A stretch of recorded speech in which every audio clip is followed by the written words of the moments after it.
صباح الخير، ازيكم؟ انا بقالي هنا عايشه في امريكا 3 سنين. انا في حاجات اكتشفتها مهمه جدا في امريكا ونفسي اعرفها للناس بصراحه. كل موقف وفي كل شوبينج وفي كل حاجات كتير قوي قوي قوي قوي بحس ان انا عايشه في مصر.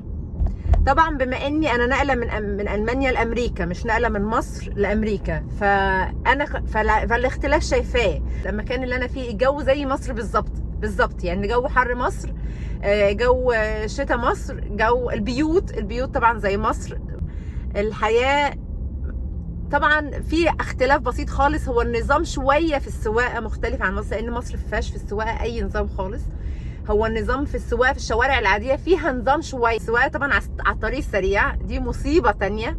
نظام في المانيا او في اوروبا عموما في السواقه مختلف تماما. انت بتمشي على الطريق السريع ما ينفعش تعمل تيك اوفر، يعني ما ينفعش تعدي حد من اليمين، انت لازم تعديه من الشمال، لان هو سايق هنا فهيشوفك اكتر. وممنوع في المانيا او في اوروبا ان انت تعدي حد من اليمين. هنا عادي، يعدوك من يمين، يعدوك من شمال، من حاره لثالث حاره مره واحده برضو عادي، مفيش اي مشكله خالص. في حاجه كمان في السواقه، العربيات النقل دي في اوروبا ممنوع منعا باتا انها تعدي اي عربيه من الشمال او اليمين. هي المفروض تمشي على اليمين قوي، اللي هو الطريق الهادي، الطريق اللي هو ابطا حاره، وممنوع انها تعدي اي عربيه خالص. هنا طبعا عادي جدا زي مصر برضو، بتعديه من الشمال من اليمين، تلاقي عربيتين نقل بيعدوا بعض برضو عادي. هنا زي مصر، اللي هو انا اتعرفت على حد دلوقتي بعد نص ساعة انتي صاحبتي وحبيبتي وممكن تحكي لي على كل لا نص ساعة ايه، هو من اول 5 دقايق اوريدي بتبقوا اصحاب واصدقاء وتعرف. حتى دي بقى صاحبتي الصحوبة بقى، اللي هو صديقتي الصدوقة والحاجات دي حاجة برضو زي مصر، اللي هو موضوع الصحاب. موضوع الشوبينج بقى والمحلات والسوبر ماركت دي، انا ما بدخل اي سوبر ماركت بحس ان انا في مصر. يعني هو ما فيش اي اختلاف خالص، اي مول هنا بتحس ان كاني ماشيه في مول مصر.